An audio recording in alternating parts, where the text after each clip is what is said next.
I was never really a runner. The way I see running is a gift, especially when you have stage 4 cancer.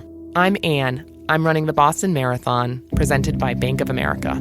I run for Dana-Farber Cancer Institute to give people like me a chance to thrive in life, even with cancer. Join Bank of America in helping Anne's cause. Give if you can at BofA.com/supportAnne. What would you like the power to do? References to charitable organizations is not an endorsement by Bank of America Corporation. Copyright 2025. Ryan Reynolds here from Mint Mobile with a message for everyone paying big wireless way too much. Please, for the love of everything good in this world, stop. With Mint, you can get premium wireless for just $15 a month. Of course, if you enjoy overpaying, no judgments, but that's weird. Okay, one judgment. Anyway, give it a try at mintmobile.com/switch. Upfront payment of $45 for 3-month plan, equivalent to $15 per month required. Intro rate first 3 months only, then full price plan options available. Taxes and fees extra. See full terms at mintmobile.com.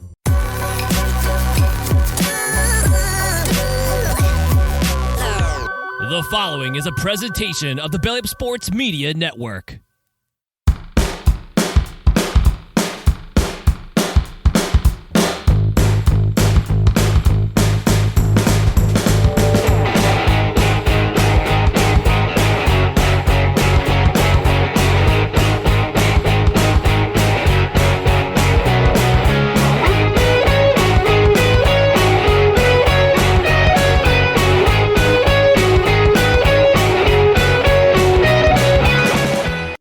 And we're live. All right. Good for us. I mean, yeah. Anyway, more on that in a second. Welcome to No Credentials Required. Sorry, my sister's just walking in the door. It threw me off a little bit. Welcome to No Credentials Required, where you don't need a press pass to talk sports. We are proudly presented by Belly Up Sports. My name is Ryan McCarthy. I'm one of the hosts. To my right is a man who shut down Twitter yesterday. How dare you, sir? Dustin Henry. Dustin, how are you doing today? I'm sorry. There was just too much breaking news, and not in the way that you might think. What was my breaking news that I was shut down Twitter about? We'll keep that a mystery. But the NFL, you launched your OnlyPans account, didn't you? Oh man. I'm not that great of a cook, and I don't think I have engaging enough eyes for people to be following me. But I'm doing all right. I'm doing all right tonight. I'm excited to get into it with you. The NFL has been en fuego the last couple days. So here we go. How are you tonight, sir? I'm doing all right. I had a little something to do this afternoon, which delayed our recording for about 45 minutes, which is fine, but I got a story to share about that. Probably share it after we take care of business.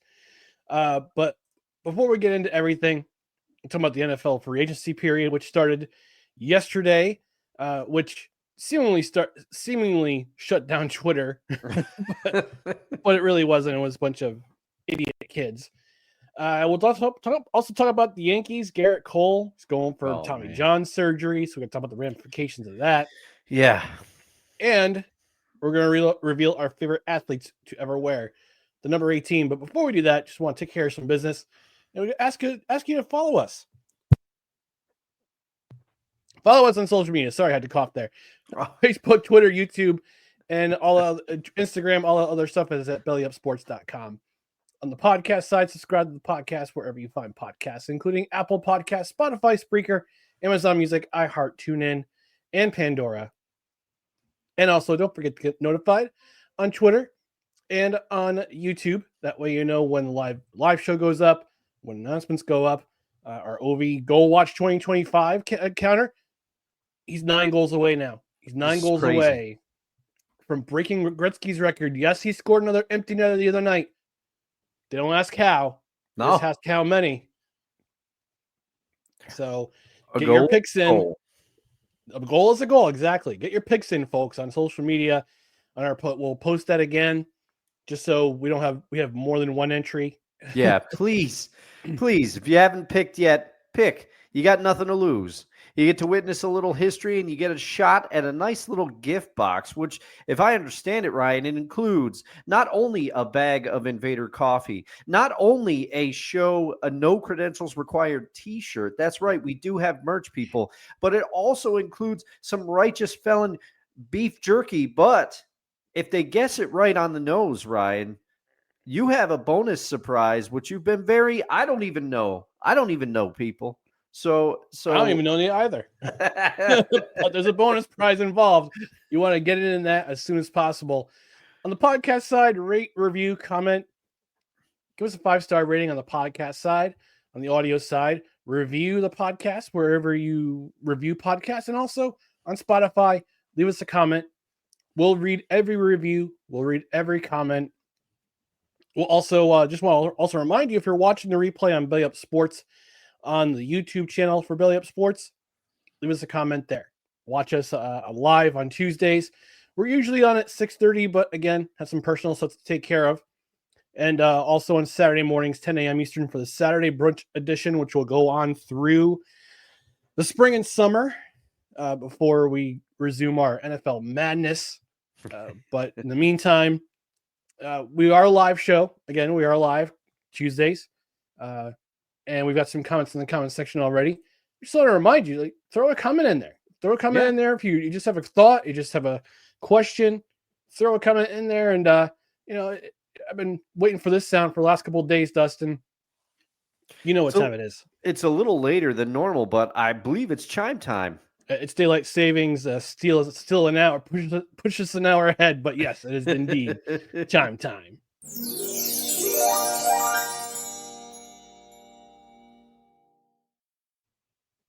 And we got Kevin joining us saying, Dustin, tell us about Darnold.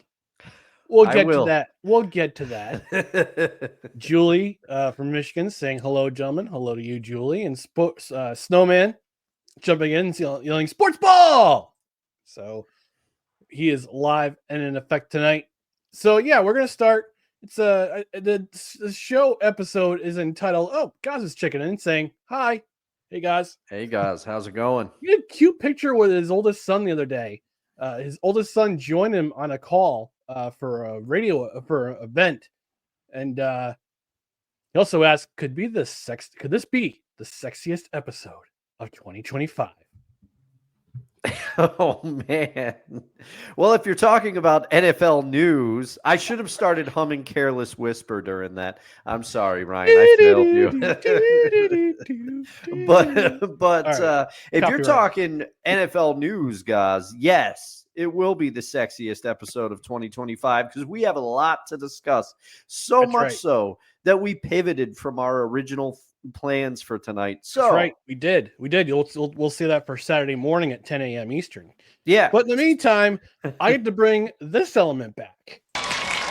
Oh, Joe Miller, you just found the marble in the oatmeal. You're a lucky little boy, because you know why? You get to drink from the fire hose!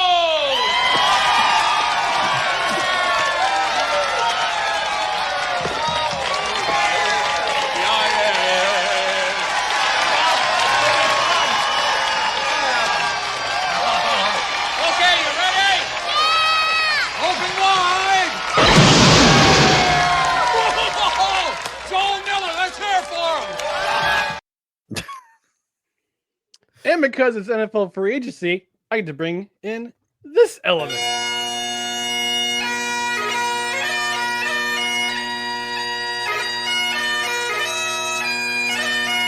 I need about 350. It's so good to have it back.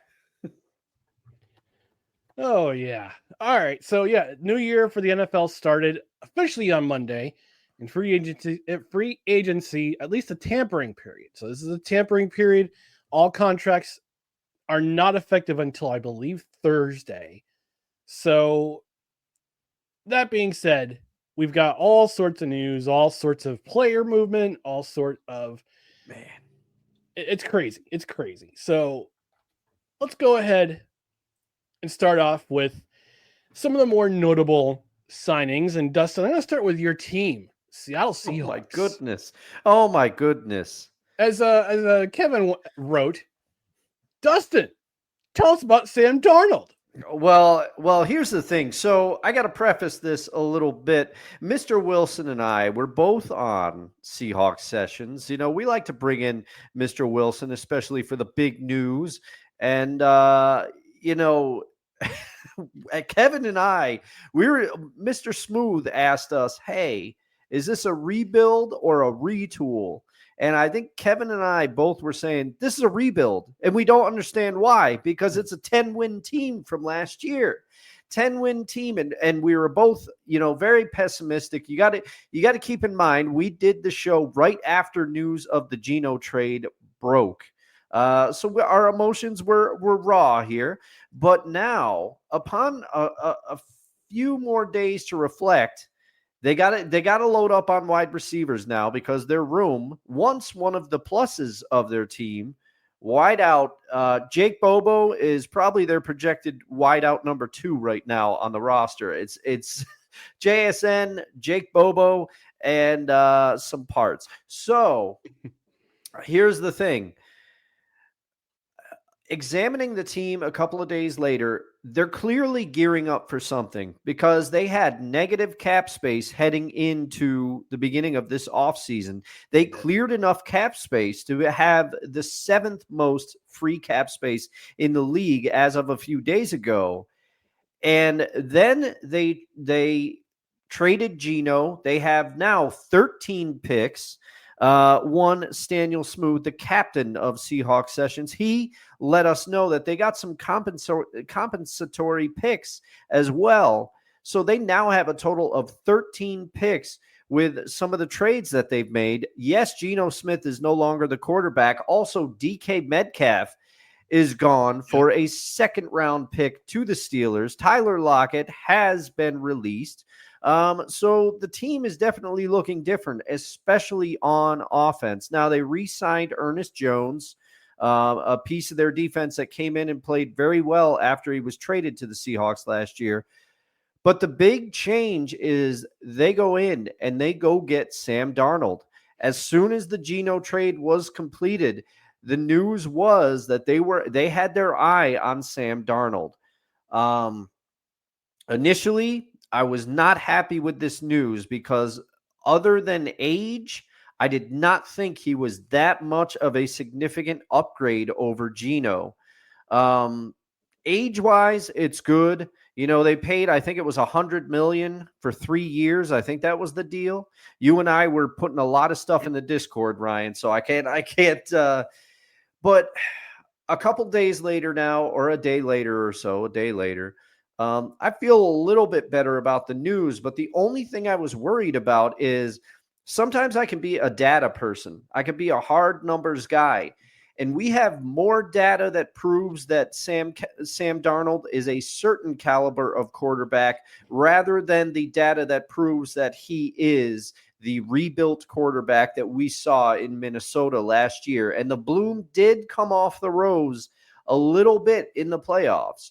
But if Sam Darnold can be the quarterback that he was for the Minnesota Vikings, this is a positive move. However, the Seahawks are going to have to upgrade their offensive line, because I feel that Geno was a little more mobile than people gave him credit for.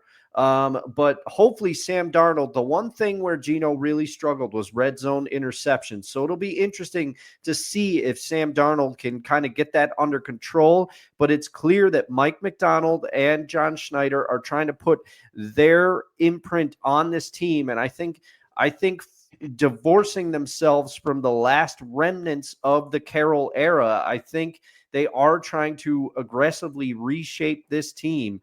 But it'll be interesting to see what they do with the cap space and the picks. If they don't use these picks wisely, they're going to have a hard time convincing fans that this is not convincing fans that this isn't a full rebuild. That's how I felt initially after Seahawks sessions on Friday. And the asking price for DK Metcalf tumbled.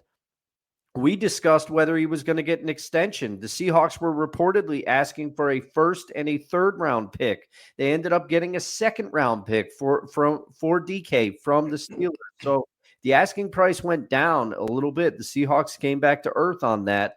And, apparently Metcalf is going to get extended as part of the deal, but lots of changes to the offense in Seattle. The defense was rebuilt a little bit last year, and it was on its way up. And it'll be interesting to see what these new changes bring to the offense. But they have a lot of picks, and I hope they have a plan to do something with them. Sam Darnold, I hope he is the quarterback that he was for the Vikings last season. This could be a good move if he is. Yeah, I will say, as a Jets fan who watched Sam Darnold for 2 seasons, 3, not 2 seasons, 3 seasons. Yeah. He's better when he rolls out of the pocket. And I don't know, Okay. I didn't watch enough of the Vikings last year to see what he did, if he was in the pocket more, if Kevin O'Connell create a strategy to get him in the state, have him stay in the pocket. But from what I saw as a Jets fan, he was much better rolling out of the pocket, which means he can get outside, look for his intended receiver, look for his first wide receiver pick. But he has trouble with progression. So I don't know. Maybe he's grown in the time the 3 seasons he's been outside of the Jets sphere of influence. He had 1 season in Carolina, 1 season in San Francisco, then a season in Minnesota. And hey, Seattle's doing due diligence. If they did their due diligence, they can do a lot with him. Now, who's he going to throw to? Like you said, I don't know. DK Metcalf is gone. Lockett is gone. It seems like Bobo is the only really true veteran in the locker room right now. But he's not even a vet. Bobo is still a relatively young player, but I think if I'm remembering the roster right, and Kevin, you can correct me, but I think Bobo is the projected, as it stands, he's probably the projected number 2 wideout next to JSN. And JSN thrived last year in the slot. They moved him to the slot and he took off, in part because DK Metcalf was drawing a lot of double teams. So this is tough. Tyler Lockett was the 3rd string receiver last year. This elevates, in my opinion, it's Bobo. Bobo has had a couple seasons now where he's done well in training camp and the preseason, but he's been used sparingly in the regular season, even though he became a fan favorite. So I don't know. They got to get some targets. They got to get some targets for Sam for sure. One notable name that I'm seeing on the big board, according to tankathon.com, and right now, we're seeing it right now in real time with the draft order, the Seahawks are 18th. They're picking 18, and the number 23. He's number 3 in the wide receivers rankings. He's number 23 overall. One guy I'm looking at is Matthew Golden from Texas. That's one guy I'm looking at. Another guy I'm looking at is Emeka Egbuka from Ohio State. So it's going to be interesting to see who your guys, who your Seahawks and John Schneider have in mind in terms of their draft pick. And also, don't forget, there's some free agent wide receivers out there too. That they can still go after here. So, if I'm taking, let's take a look at Spot Track real quick to see who's out there, and for free agents. Yeah, I mean, possibly pick up. They're gearing up to do something for sure. You don't clear that much cap space unless you're looking to do something. But and they have enough picks now too. It's 13 total, I believe. They could trade a few of those picks to try to get some skill at the position. So you never know. But I think I'm trying to say Robert Woods is out there. I'm trying to think of who else off the top of my head is out there. I was hoping against hope that Devontae Adams would be out there, but he is not. We will get to that in short order, I imagine. But we also should address your team, Ryan, because a couple notable moves happened as well for you, and I got your thoughts very quickly on one of them in the Discord, but I did do some reevaluation because on Saturday, I think it was either Saturday or last Tuesday, I was talking about Justin Fields, and I said, yeah, his favorite target is the ground, and I'm being unfair because the kid's been this is his third team. Yeah. Since he went in the league, since he came into the league in 2021. This is also his fourth coach. Yeah. Because he had Matt Nagy to start out with. That brings you back. It also gives you nightmares if you're a Bears fan. Then he had the wonderous Matt Eberflus. Yeah. Who was fired after the Detroit game last year. Coach Flus. Coach Flus. Eberfludini, as we call them. Gets traded to Pittsburgh for a bag of chips and a 6th round pick. Actually starts out pretty well in Pittsburgh. Mm-hmm. He goes 4-2. Gets benched. Russell Wilson takes over. And I guess you could say revitalizes that offense. I guess you could say, but the last 4 weeks of the season, including going into the playoffs, the Steelers fell flat. And they did, yeah. As of right now, they have really nobody in their quarterback room, Pittsburgh. Russell Wilson's a free agent. Yep. Justin Fields signed with the Jets. Mm-hmm. And which was funny because Justin Fields goes 4-2, gets benched. Steelers want to bring him back, but for less money.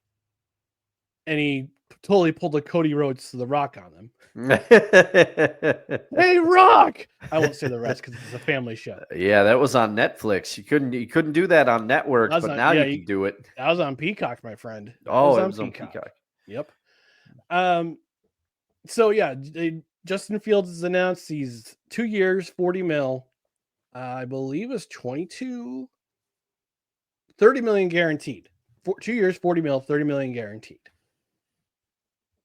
And I said to myself, I shouldn't judge harshly this guy because of the stuff he's been through the last 3 years. So with basically entire career, that draft class of 2021 is cursed. I swear, because Justin Fields, Zach Wilson, Josh Rosen, who's no longer in the league, and Trevor Lawrence, who's had an okay career so far, but not the world breaker we thought he was going to be. Yeah. I don't know. I will admit I was kind of hoping that the Seahawks would go get Justin Fields because I liked his mobility and I've liked what he's done. I've liked what he's done a little bit. His accuracy was a bit of a problem early, but I think it's gotten better. And he had a couple of games with the Bears where he looked really good. Not just good, he looked really good, especially once they acquired the wide receiver originally on Carolina. They just gave him an extension last season. Why am I DJ Moore? Yeah. Once they acquired DJ Moore, Justin Fields was getting him the ball. It was crazy. But to your point, Ryan, he did struggle with accuracy. There were some games where his passing was just woeful, but he looked a little bit better this year for the Steelers. Now, the Steelers, they had that great defense to start the year, and that helped, no doubt. But Justin Fields, you can't deny the start that he led them to. So I don't know. I think it could work out in New York if they scheme around him correctly and also just get design plays for him where he feels comfortable and he thrives, and also put the right talent around him. But and I think Tyrod is the right type of quarterback to mentor him if it comes down to that.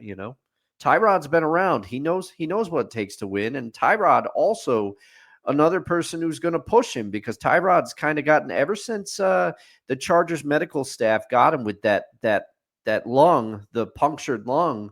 The luck hasn't been on Tyrod's side for sure. No, it's going to be up to new offensive coordinator Tanner Engstrand, who was the passing game coordinator with the Lions the last couple seasons. He's the new offensive coordinator. So the Jets do have talent. Let's put it this way. Jets have talent. They have talent at running back. Mm-hmm. Breece Hall, Braylon Allen. Yeah. They got talent at wide receiver. Garrett Wilson. Hey, look, Justin Fields reunites with Garrett Wilson, which is pretty cool. They got add some other pieces because Devontae's gone. Yep. Looks like Aaron Lazard. Lazard. Alan Lazard. Alan Lazard. I don't know if he's going to be a cap casualty. Some people are saying he's going to be, but others are saying he's not. He's going to stay with the team just because it's too expensive to release. Okay. Mike Williams was traded after the Buffalo game. He's traded to Pittsburgh. And after that, they might also need some help with tight ends. So if I'm the Jets for the draft, 7th overall pick, I'm looking at Tyler Warren from Penn State, tight end. He can not only is a great pass catcher, but he's also a fantastic blocker, from what I understand. So I think he's going to be one guy they can rely on. But the one thing that Justin Fields has that he didn't have in Pittsburgh, he didn't have in Chicago, he's got 2 running backs who can carry the ball and take the load off of him.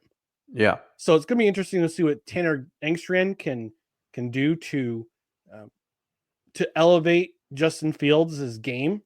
And I think giving him not only 1 but 2 options in the backfield it's just going to help out.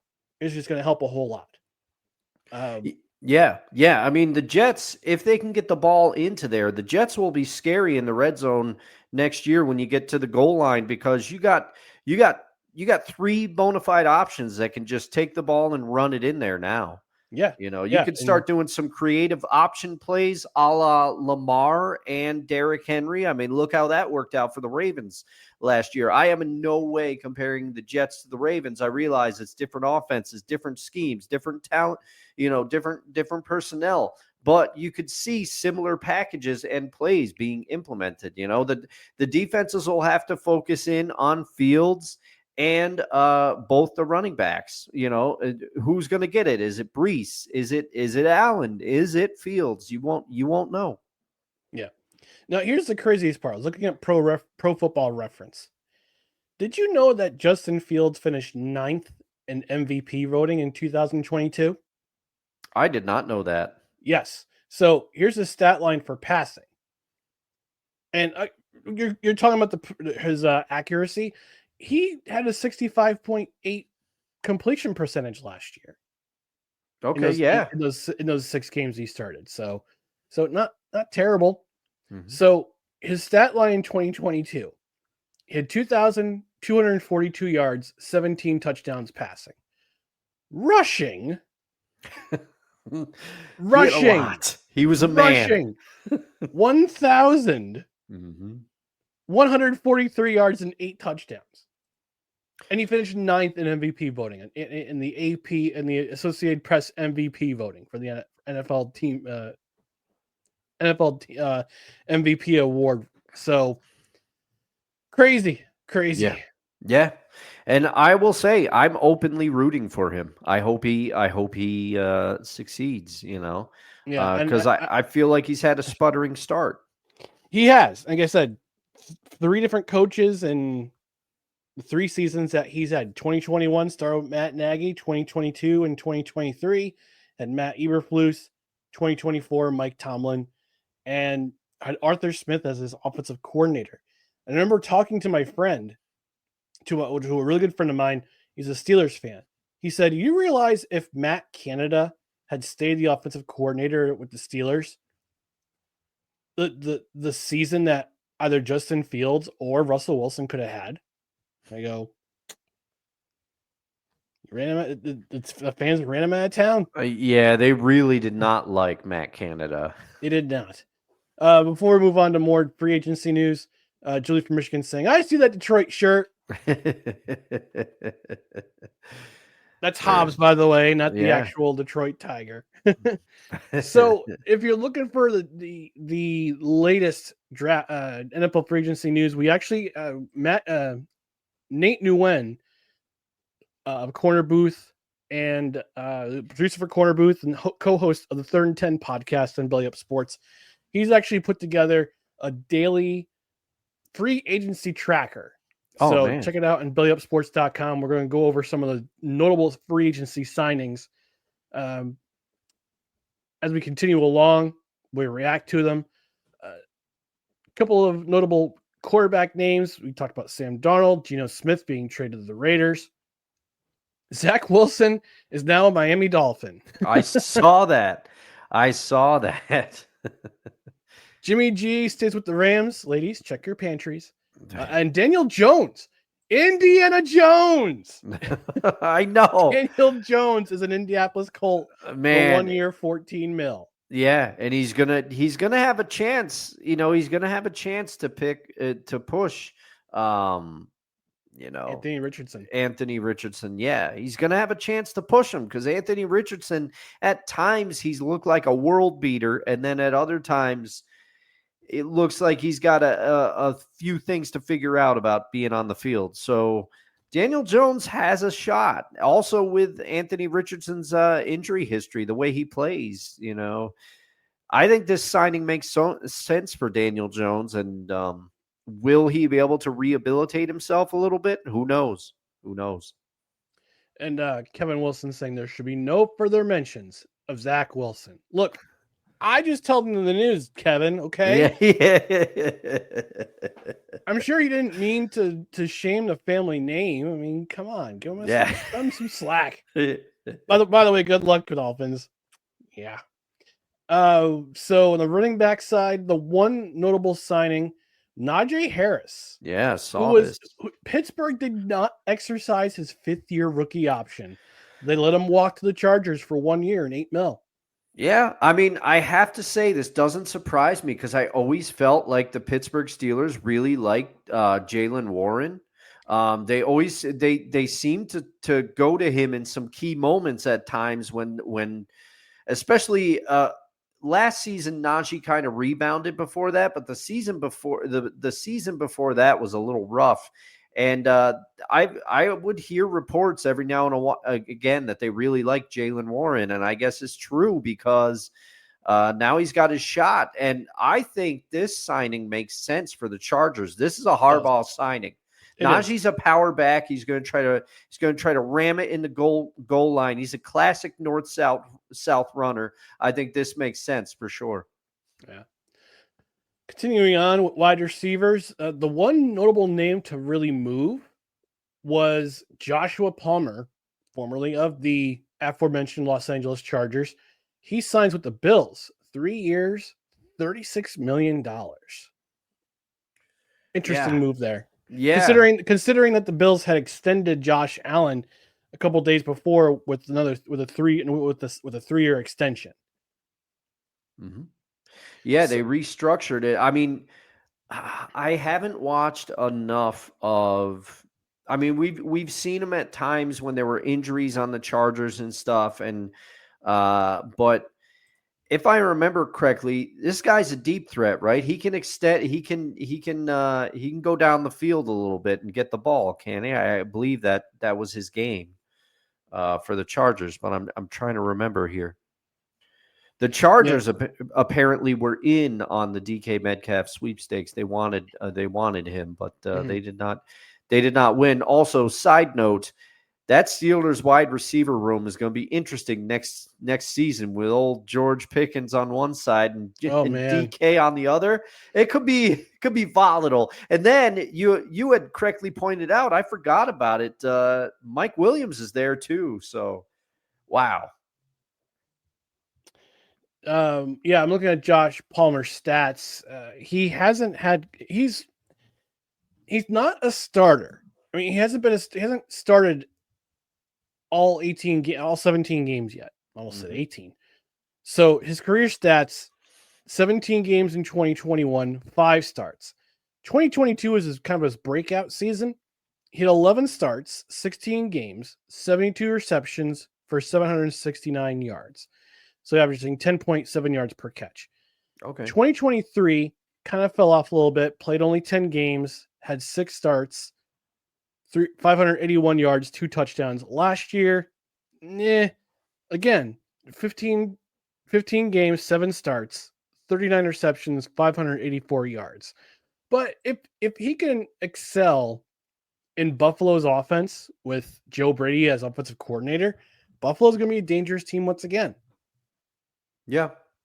Yeah, they could, because they still have Amari Cooper there. I believe he didn't move.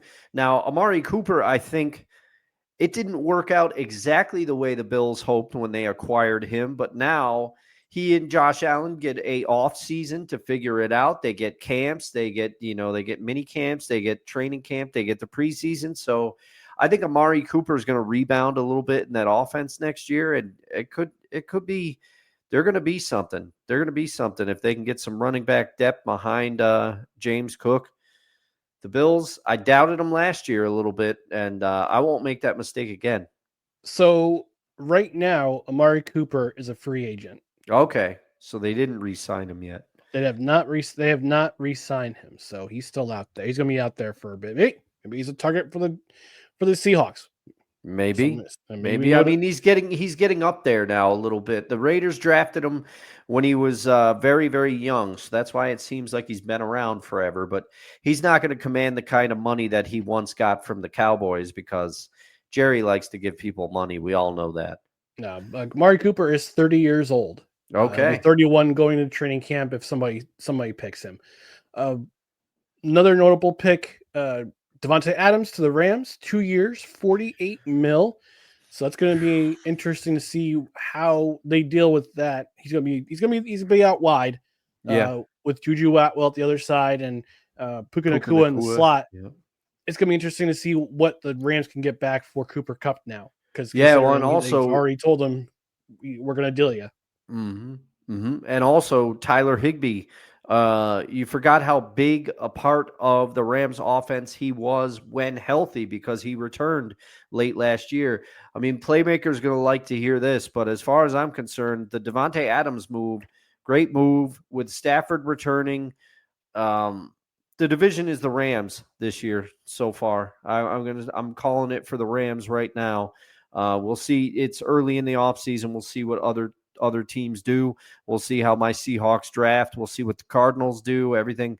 And the 49ers, they're going to retool. But the Rams, I like what they're doing this offseason so far. So that might be one of the only times you hear it, Playmaker. So I hope you're listening.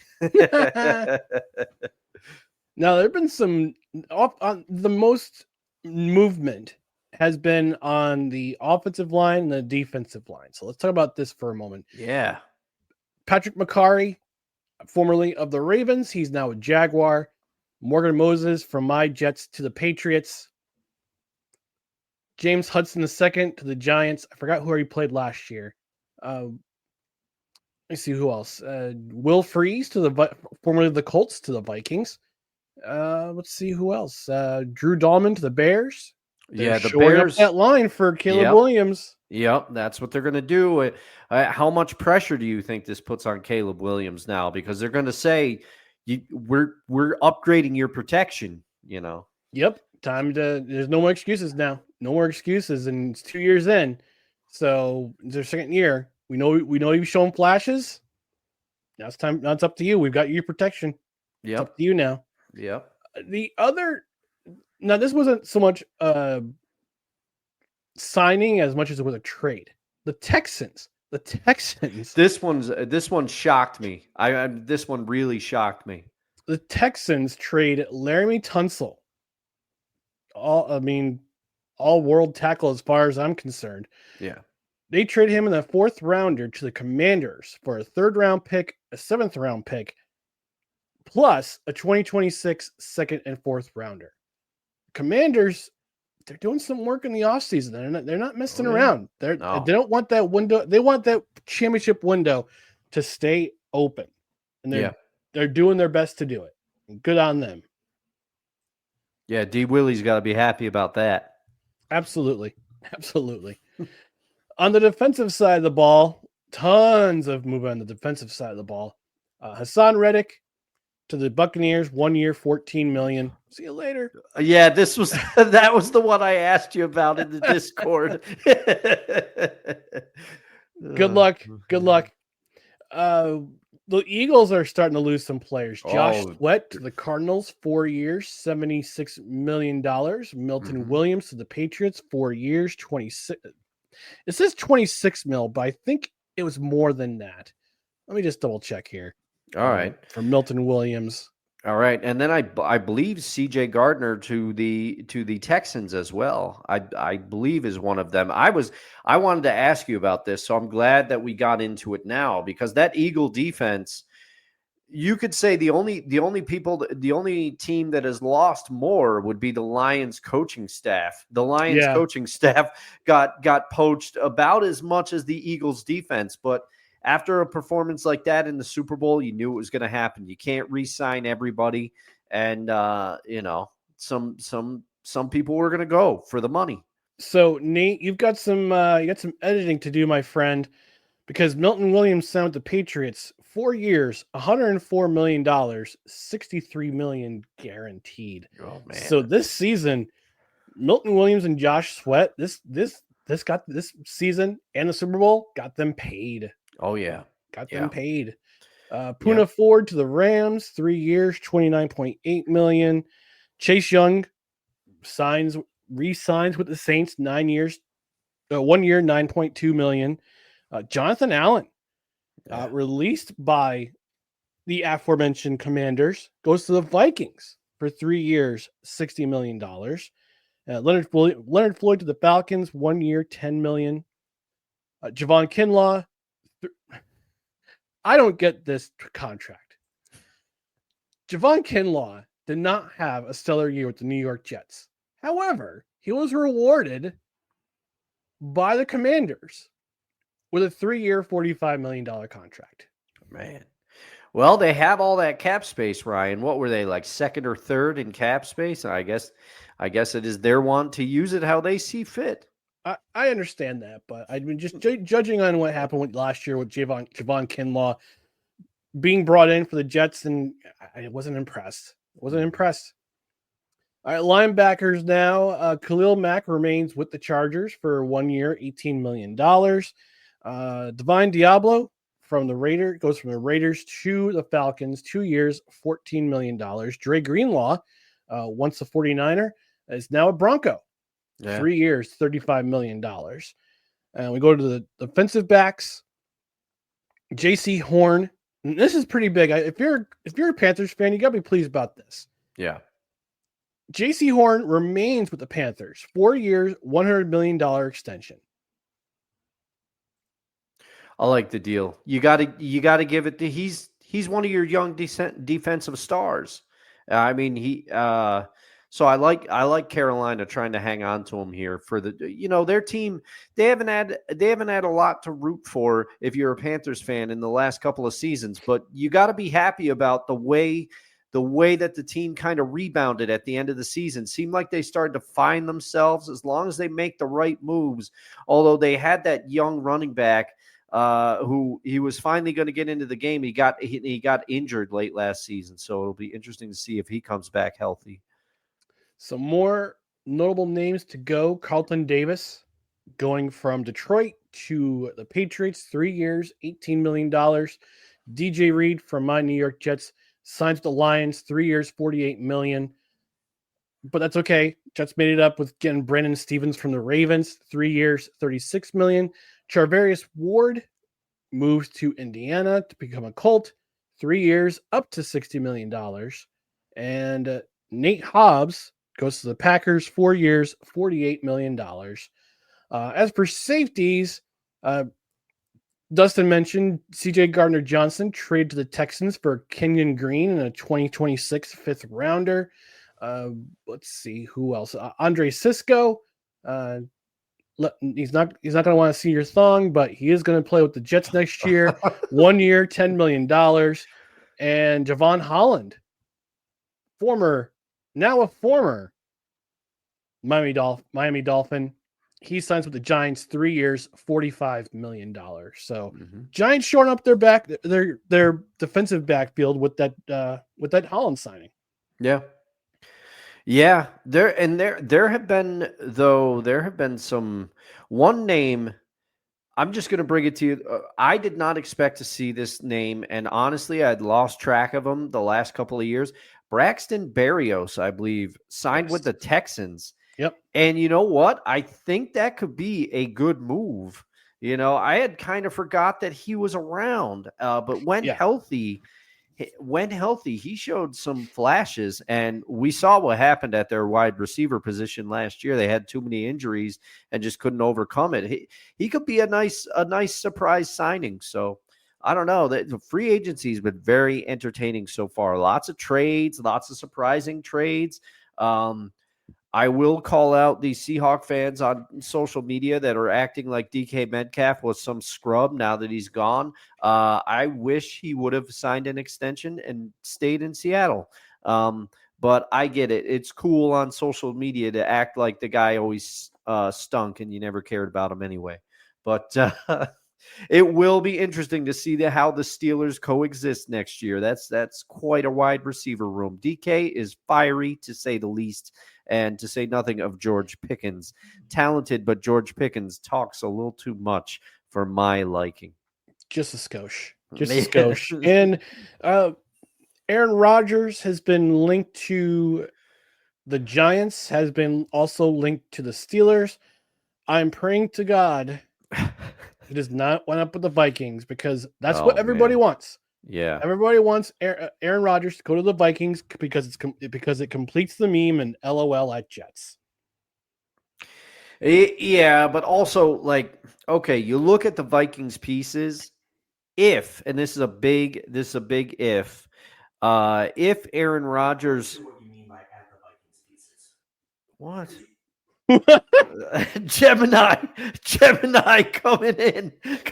I hope that came through. I hope that came through. Also, I heard was Aaron Rodgers. Like, who's talking? Oh man, Alexa. Did Alexa have a? Did Alexa get? Is Alexa now Alex? No. Oh man, Gemini coming on at the worst times. I didn't ask it anything. I don't know why it opened. But Aaron Rodgers, if you look at those pieces, I think a lot of people are saying, oh, well, he could do it behind this offense. This offense, the pieces that they have, and he and Aaron Jones were teammates at one time, blah, blah, blah. And, he would get to play the Packers twice a year. He'd love that, or 3 times a year, whatever it is. But you know better than anything, Ryan. You know better than anyone. I just don't think Aaron Rodgers has it left anymore. Health was not an issue for him last year. He made it through the season by a football player's standards. He made it through the season relatively unscathed, and he just didn't have it. I mean, yes and no. Because I will say this: he got beat up in the Broncos game, and it showed against the Vikings in London. Mm-hmm. He just for some reason didn't have it, and it takes a while. And also, with athletes, it's going to take a while to get used to running again after you've had an Achilles injury. I mean, ask Kirk Cousins. Yeah, he'll tell you the same thing. It's going to take him a while to get his body comfortable to the game speed and mobility issues. But yeah, I just don't want the meme to be completed. And I've said it before. I just don't see what the market. I don't think, because there's a lot of smoke to the Steelers fire, I guess. But I just don't see he and Mike Tomlin coexisting, because I don't think Pittsburgh is going to hand the reins to the degree that the Jets did, because they don't have the same ownership. Also, Tomlin, love him or hate him, he's a no-nonsense coach. He's not going to put up with certain things. And then the Giants, are you insane? That offensive line is going to get somebody in the hospital. Aaron Rodgers needs protection at this state of his career, whether you think he still has something left or you don't. I think we can all agree on that. He needs protection. And you just you just now, I know Kirk Cousins had a horrible season last year. I know that it was so bad, and the Falcons straight up released him, if I remember correctly. So, but here's the thing. Kirk Cousins knows Kevin O'Connell's scheme. Kirk Cousins knows Minnesota. Kirk Cousins had a lot of those people that are on that team as teammates not too long ago. And Kirk Cousins, slightly younger than Aaron Rodgers. Would you run it back with old 2 Chainz one more time? Somebody's gonna. Yeah. as long as his contract's not guaranteed, doesn't have a ridiculously absurd guarantee number like he got in Minnesota. He got all 90 million guaranteed. He got a large amount of money guaranteed with the Falcons. And actually, let me look up that contract right now. He likes that. On Spot Track. You like that? You like that? I'm sorry, Kirk. You're never living that down. I became a big fan of you during Netflix, the quarterback series. But $100 million guaranteed. I would want his agent. Oh yeah, yeah, for sure. I would even. Hey, whoever's listening out there, you want me to come in to play quarterback? I will take $10 million guaranteed. Now, I can't guarantee what I'm going to give you, but I'm a relative discount. Come on now. Here's a question for you. Here's a what if. Actually, it's more of a would you rather. Okay. Would you rather be paid $100,000 to hold a clipboard on the sidelines of an NFL team, or if you go into the game and you complete 1 touchdown, you get $10 million guaranteed? Oh, man. All right. I'm going to take the chance and I'm going to go into the game. But I know that the odds of me completing a touchdown pass, not great. But here's the thing. If I'm holding a clipboard and I'm getting 100,000, like there's a chance I might still have to go in. Like some catastrophic injury could happen, and then I got to go in, and then I'll be effed because I'm not doing any of the preparation. I'll be in trouble. Now, I'll be having people looking worse than if Big Jim Sorgi went in there backing up Peyton Manning back in the day, or Curtis Painter. Jim Sorgi was better than Curtis Painter, so I should start using Curtis Painter for that analogy. Sorry, Jim. We know you're a big fan. You're watching the show. Enter the OV Goal Watch 2025, please. Yes, please. All right, we're going to take our network mandated commercial break. We've got over 50 minutes talking NFL. Yeah. So we got to take a break. But when we come back, we'll talk about the New York Yankees, and we'll talk about our favorite athletes to wear the number 18. Stay tuned. Stand by for more. No credentials required.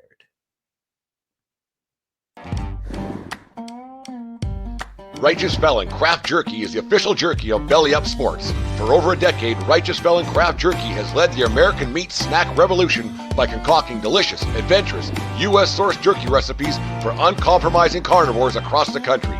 With 15 different flavors to choose from, Righteous Felon has all jerky lovers covered, and by using promo code BELLYUP, you will get 15% off your purchase at righteousfelon.com. Do your taste buds a favor today and rip into a bag of Righteous Felon jerky.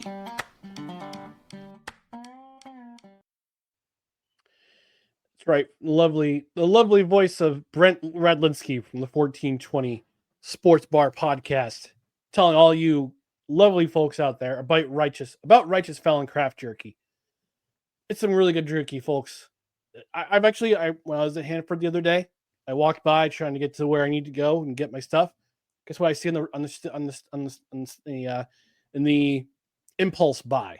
Oh, nice. I see Righteous Felon Craft Jerky, little pouch. There it is. You don't want to buy them at your convenience store. You don't want to buy them at your local grocery store. You want to buy directly from the source. And that source is righteousfelon.com, because you can stock up your basket with some outstanding craft jerky.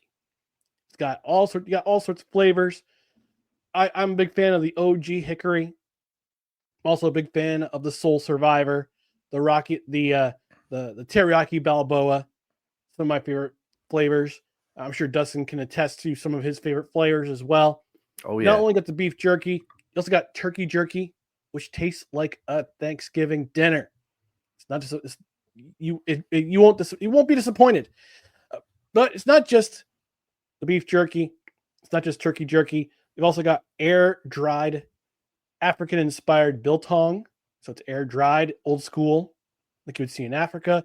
You've also got beef sticks, which are 100% beef, or in the case of the street taco flavor, 100% pork. And it's not like some of those other beef stick brands in the convenience store that you might see where their primary ingredient is pulverized chicken. Yeah, we're looking at you, Rim Flim. You don't want to snap into that. No. The Macho Man would not abide by this. If he were around today, he'd be a righteous felon person. We know this. And Ryan hit the nail on the head. My favorite flavor of the beef stick so far is the street taco. Now, I love the OG hickory too, and I've had the habanero Escobar beef stick and the jerky form. I liked them both. But the street taco, if you haven't tried it, get out there and try it. There's a couple other flavors I want to try now, and I got to get some more jerky. And also, in like a week or so, I'm going to be watching my dog nephew, and I will have snacks for him because Righteous Felon offers the Ranger dog treats. Do you have a furry friend? Then get him some nice all-natural dog treats and use the promo code BELLYUP to get 15% off. And if your order is over 50, you get free shipping. So you get to save twice. The savings are twice as nice. Order directly from righteousfelon.com. That's right. And it's $50 off. You get $50 of stuff in your cart. You get free shipping. It's free and fast shipping. So for me, and where I live and where Dustin lives in our part of the country, this is coming from Pennsylvania. We get ours in a matter of days. We get 2 days. In a matter of 2 days, maybe 3 days tops. And even Dustin said during Christmas season, he ordered late. He thought it wouldn't be there for Christmas. Guess what? It was at his door. It got there. It got there just in time for the Christmas Eve celebration. It was perfect timing. That's right. So righteousfelon.com, promo code BELLYUP at checkout. You get 15% off your order, and you get free and fast shipping with every order of $50 or more. Combine and save. And as always, Righteous Felon Craft Jerky. You get the no credentials required seal of approval. There's a bit of puppers. I'm sure you would enjoy some Righteous Felon Craft Jerky. Oh, yeah. Maybe they make some fish jerky. Maybe they do. Maybe they do. I don't know if I'd be adventurous enough to try it, but maybe they do. Gotta try it once. Gotta try everything at least once. Oh, yeah, that's true. All right, let's talk about the New York Yankees. New York Yankees? The New York Yankees! Ruth, Gehrig, DiMaggio, Mantle, Costanza. I love that clip. We get some news breaking over the wire over the last couple of days. Garrett Cole, it was revealed that he was recommended to have Tommy John surgery. He sought a second opinion, which everybody should do. Yeah. If you've been given some inauspicious news, but it is confirmed. Yankees announced that Garrett Cole, he will have Tommy John surgery, and he will miss the 2025 season. Yeah. And we got to talk about some of the ramifications it has on their pitching staff. Right now, it's early in spring training. They're just dealing with some injuries. Luis Gill, he's out with an injury as well. Clark Schmidt, we know about his back issues. The only one I could probably see fill in that ace role immediately for Garrett Cole is Max Fried, and I think he's going to have to carry that load. He wasn't brought in to fill in as the ace. He showed ace ability when he was a member of the Braves, but now that Garrett Cole is indeed out for the season and beyond, it seems Max Fried will have to fill that role. Yeah, and if you saw his update that he posted to social media after the news came out, you could see how much that this hurts him as well. He was a Yankee fan. He is a Yankee fan. He said it was his dream to bring the Yankees a World Series title. He says he's still committed to doing so. But the problem is, as Ryan alluded to, not only is he going to miss 2025, his recovery is going to go into the 2026 season as well. And by the time Tommy John surgery does, yes. Yeah. And by the time he recovers from this, he will be 35, which that's getting up there for a pitcher now, and I think now I was very happy about the Farid signing, and the reports have been amazing coming out of spring training so far. But as far as the rest of their pitching staff, I mean, after that, it's Carlos Rondon. And the thing that this Cole injury really does is it ensures, for better or worse, Marcus Stroman has a job now, because he had a role on this team, but now he becomes probably, I mean, I'm no expert, but probably becomes your fourth starter now, because Cole's out and it kind of pushes everybody else down. It kind of moves everybody else around. But Cole was your ace. Pending what Max Fried does, Cole doesn't change the fact that he was the ace of this staff. That was his expectation. That was his role. And now with that vacated, we're hoping Max Fried can step into the role. But I just dislike this so much to start the season, because you know me, Ryan, I'm always worried about the Yankees pitching, and all this does is foster my fears. And there are some rumblings that if more injuries happen or somebody doesn't recover in time, there's a possibility that they could turn to Carlos Carrasco for a couple weeks to start the season. And I mean, who knows what's going to happen with that? I am rooting for Carlos Carrasco, but you just don't know what he has at this point. So there's been some names that have been kind of popping out there for the Yankees to replace Cole for the season for 2025. Sandy Alcantara of Miami, he's a name that's linked to the Yankees. Dylan Cease, who once upon a time was a trade target for the New York Yankees. He's currently with the Padres. Yeah, but I don't think the Padres unload him. I don't think they would unload him unless they come up with a Juan Soto type deal like they had a couple of years ago. There's also possible talks of, I mean, not talks, but I was reading, just skimming an article on Sportsnot, that they could explore a reunion with Michael King, who was actually a part of that Juan Soto trade. But we got to see what kind of we got to see what kind of moves that Brian Cashman will make. He's known for making these type of deals where he just says, all right, what we got available. Because right now, I believe Will Warren, who filled in the rotation last year after Clark Schmidt had some back issues, he might be projected as an opening day starter. So right now, your rotation is going to look like this. And this is 40% of your starting rotation is now injured. One's gone for the year into 2026, and Luis Gil, he's out for some time. So right now you've got Max Fried, Carlos Carrasco, you said? Well, Carlos Rondon. Carlos Rondon. Yeah. Okay, so Carlos Rondon, you got two lefties. That's lefties right there. Clark Schmidt, Will Warren. Yeah. And you got to figure Marcus Stroman is in the mix as well. Then you probably bring in a sixth as an opener. Not so much a starter, but an opener. Very, very Tampa Bay Rays-ish type of deal. So maybe you bring back a Michael King. Maybe you get Sandy Alcantara for Miami for some prospects. Maybe Will Warren's part of that trade package. We don't know. The future remains unseen right now because it's still spring training. We still got spring training for them a couple of weeks, and then the Yankees home opener is 2 weeks from Thursday. Yeah. Yeah, it's just, this is heartbreaking. I mean, Great. Put it in perspective, okay? You hate to throw words around like that, but you just feel terrible for Garrett Cole. You know how much it meant to him.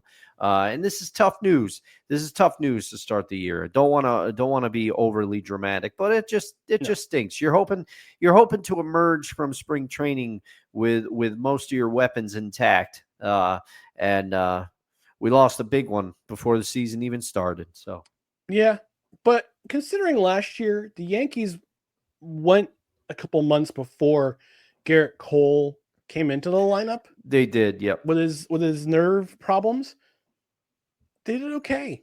Mm-hmm. They did okay. They survived April and May and came back in June, and he did his usual thing. They were in a dogfight with the Orioles for a bit, but they wound up being the AL East champions. They won the pennant. Did some, had some bad things happen in the World Series, but that's ancient history. It's ancient history. Yes, yes, we're wiping the slate clean here. Yes, every opening day is a clean slate, and we got one coming up 2 weeks from Thursday. So, Garrett Cole injury. I think things will be okay. Like you said, Dustin, we're kind of overreacting right now. Where a lot of Yankee fans are doom and gloom. Some are ready to jump from the ledge. But I'm here to talk them down. I'm here to talk them down, saying, listen, it's gonna be okay. It's gonna be okay. Yeah. We still got talented players in the lineup. We got some talented hitters. We got some talented pitching. Our bullpen is solid. We'll be okay. All right. Well, I appreciate that. And also, we just might have some further developments regarding baseball coverage here for the spring summer.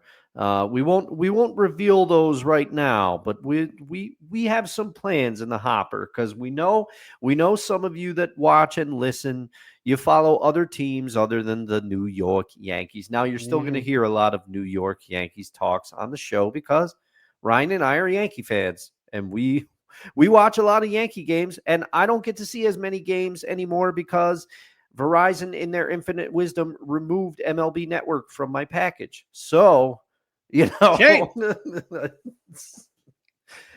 to be a lot of Yankee talk. How's your package feel about that? Hey! It recovered. I should have said cable package. I knew I left it right on the tee there for you. It's not as painful as some operations you can get, but it's up there. Right down the fairway. Yeah. All right. Actually, before we get to our athletes who were our favorite athletes to wear the number 18, Dustin, I have some breaking news. Ooh, all right. Where's that bumper? Come on, where are you? Bumper cars. Come on, breaking news. Come on. Darn it. The breaking news is being stubborn. The breaking news is currently on hold. There it is.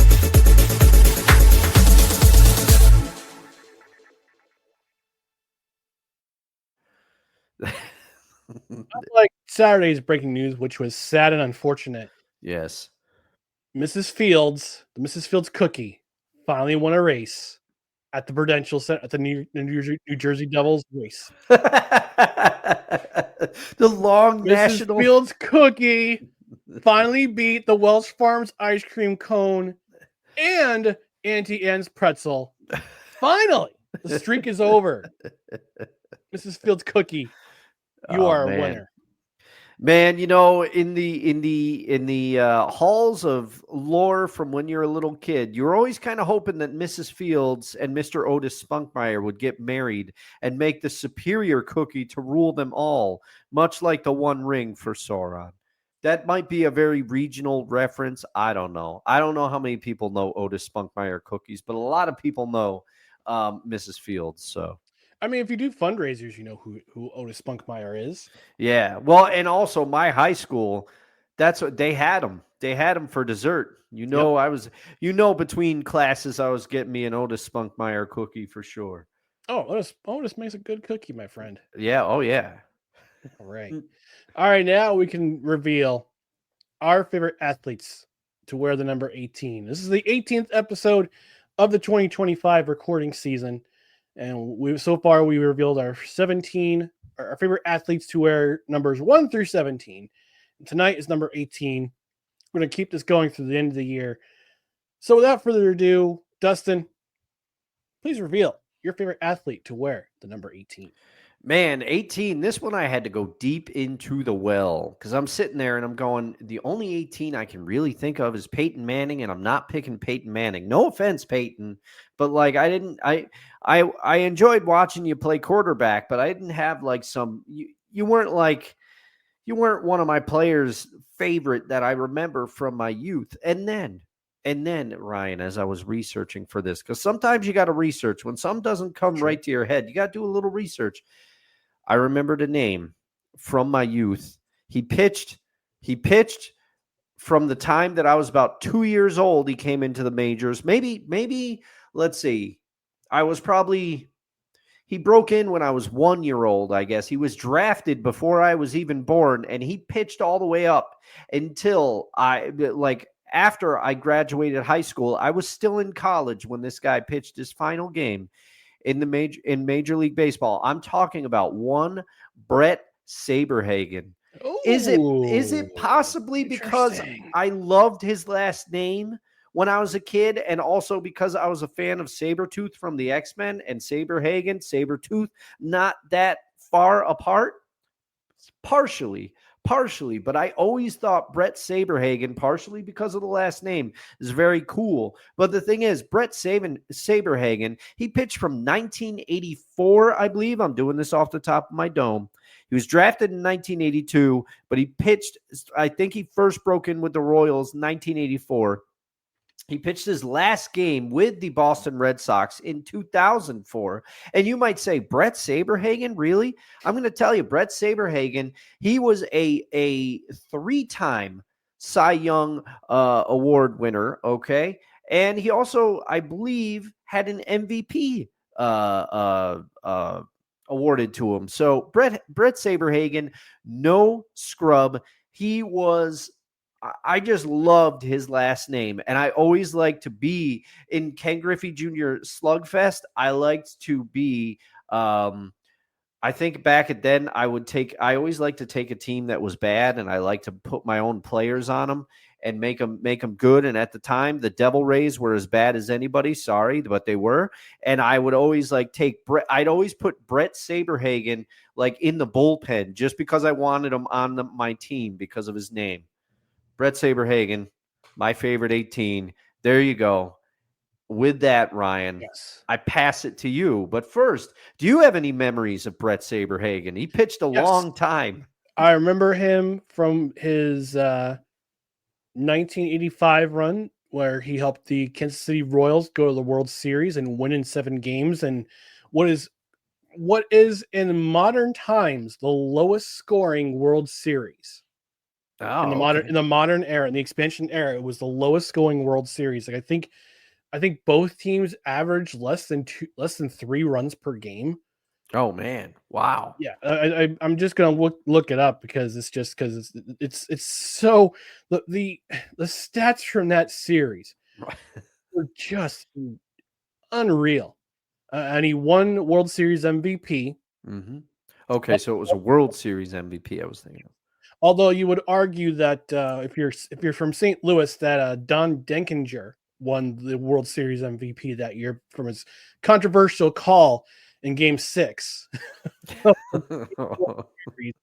is a name that will never, ever be mentioned in St. Louis unless you spit on the ground. But this was the scoring cap from the World Series, and I'm just looking at that World Series. Game 1, final score 3-1 St. Louis.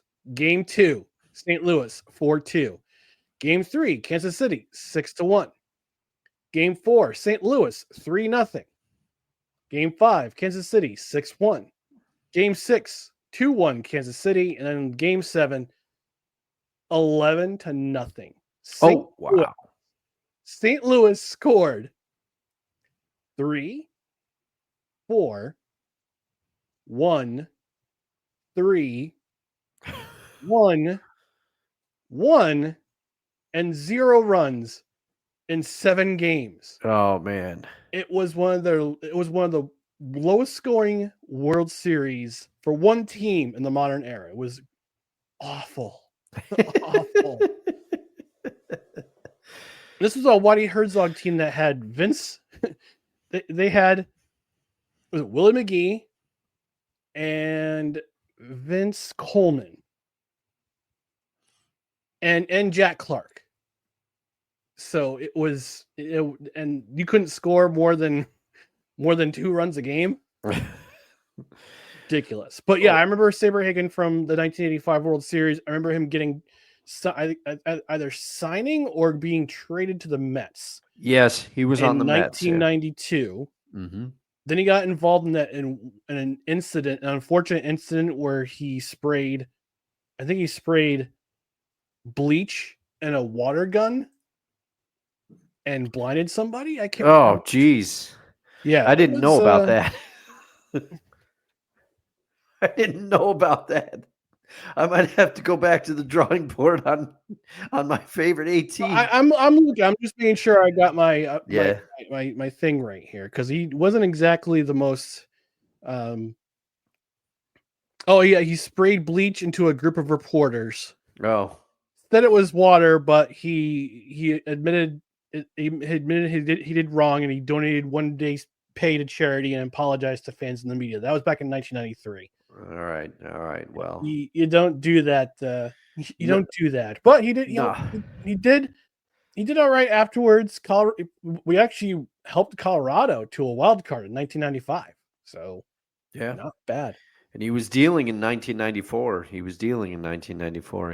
had a good year, if memory serves. But yep, 1994, 14-4 with a 2.74 ERA. And how many strikeouts? Man, this website is just it's tough. It's tough to navigate. But well, he had 11-0. He had 7.3 strikeouts per 9 innings. So all right, not bad at all. Not bad at all. All right, I wasn't sure before the show. You revealed your number 18 was going to be a baseball player. Yeah. And I was thinking to myself, please don't pick this player. Please. I know. Player. And I didn't know you were going with it, but you surprised me with Brett Saberhagen, who did wear number 18 with the Kansas City Royals. Yes. And the New York Mets. So good on you there. You surprised me. I was like, yes, thank God he didn't go with the player I wanted. All right. The player I'm picking, Darryl Strawberry. Oh, yeah. I thought about the straw. For sure, but Darryl Strawberry. If you're a guy who follows baseball and you think of maybe the 3 or 4 great, best, smoothest swings in baseball history, the names that come to mind are Ken Griffey Jr., Barry Bonds, Don Mattingly, and Darryl Strawberry. With that silky smooth motion, and when you looked at him going onto the field, you didn't think he would generate power. But once he got to the plate, and in the 1980s, when he got going, he would get going. Oh yeah. And 39 home runs in 1988. 39 home runs in 1988 and 1987, 27 in 1986 in that year that the New York Mets went to the World Series. Signs with the Dodgers, says to the Wilpons and the Doubledays, saying, I'm out of here. I hate Davey Johnson. I'm out of here.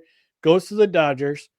Actually played for the San Francisco Giants in 1994. Oh, I had forgotten about that. He only played in 29 games that season, but then winds up signing with the Yankees and begins sort of a career renaissance under Joe Torre in 1995. 1996, he didn't play that much. Played 63 games, but still had 11 home runs. 1998 was his best season as a Yankee. 24 home runs, 57 RBIs in 101 games, 46 walks, 247 batting average. He only played 24 games in 1999, but still contributed to the team, and was played for 3 of the 4 World Series teams in the 1990s and early 2000s. Called it a career after the 1999 season. If he hadn't run into all that trouble with the law, with the drug use and the domestic abuse, he turned his life around after in the 90s. He would have been probably the greatest right fielder, power hitting right fielder, probably ever.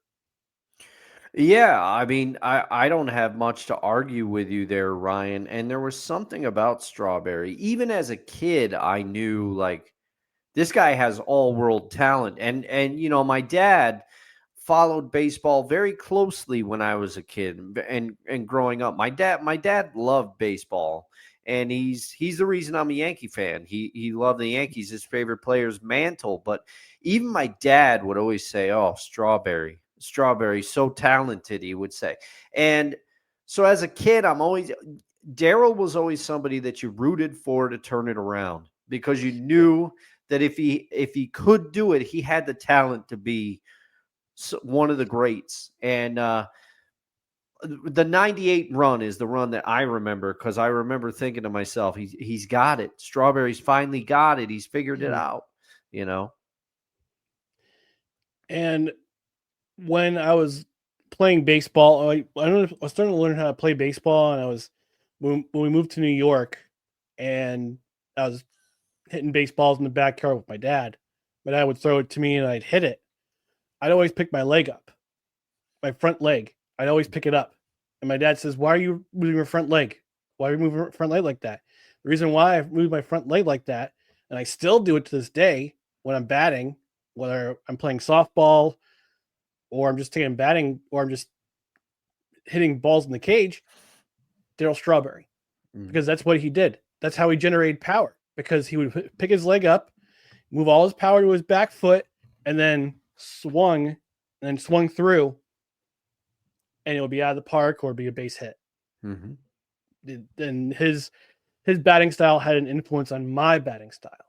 And I'm pretty sure a lot of kids growing up between the Straw and Frank Thomas, Ken Griffey Jr., like all those guys had the same kind of style where they would pick their front leg up and swing through and the ball will be gone. Yeah. Yeah. I mean, it just, that was the style for a while. That was the way that you were supposed to hit. And you know, but yeah, Strawberry, he was big too. He was big. People forget how big of a star he was. He and Dwight Gooden, those early 80s Mets teams, you know, they really, when they were teammates together and they had that run with the Mets, and Mets fans still remember that. And then he was on The Simpsons, man. He was on The Simpsons, and he almost got, Bart and Lisa. Gigantism. Yes. And Homer had to go in there. But you know, is a good. I'm glad you're glad it brings a smile to your face, at least when you hear that Darryl was finally able to turn things around. Actually, no, it wasn't Darryl Strawberry who got gigantism. Darryl Strawberry was on the roster. He was the last guy not to have misfortunes happen to him, because was it Griffey that got gigantism? Griffey got gigantism. Yeah. So Griffey got gigantism. Mike Scioscia got radiation virus. Yeah, that's how old the episode is. Yeah. Don Manley got kicked off the team because of his sideburns. Yeah. Wade Boggs fought with Homer. Ozzie Smith fell into that other dimension. Yeah, Wade Boggs and Barney. So according to Simpsons Wiki, Steve Sachs pulled over by Eddie and Lou. Sachs tries to be friendly, but Eddie and Lou read that he's from New York City and think that he caused a number of bad things. He faces 6 consecutive life sentence. Mike Scioscia Social had to do his job and run the solid contaminant encapsulator, but comes down with acute radiation poisoning.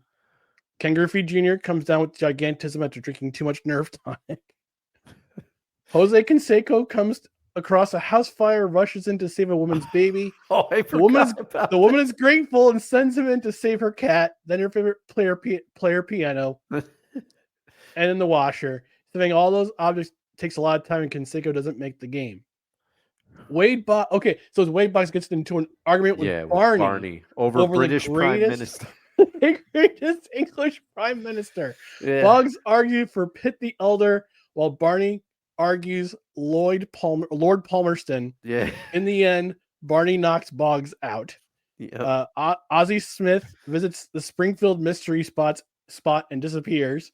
I remember the scene of him just spinning around going, ah! Yeah. All of a sudden you see some flow by. Ooh, take a picture of it. Ah! Roger Clemens thinks he's a chicken because of the hypnotist. And then Don Mattingly thrown off the team because Mr. Burns believes he has sideburns. Yeah. Burns continually hassles Mattingly until he decides to shave his head. This is still not good enough, and he's thrown off the team. And Darryl Strawberry is the lone survivor of those Major League Baseball players to play for the Springfield Nuclear Power Plant softball team. That's a great episode. That's a great episode. One of my favorite parts is when Burns tries to show them how to take a bunt, and they throw the pitch, and he goes to take the bunt, and he flies to the backstop. There's a bunch of stupid stuff in there.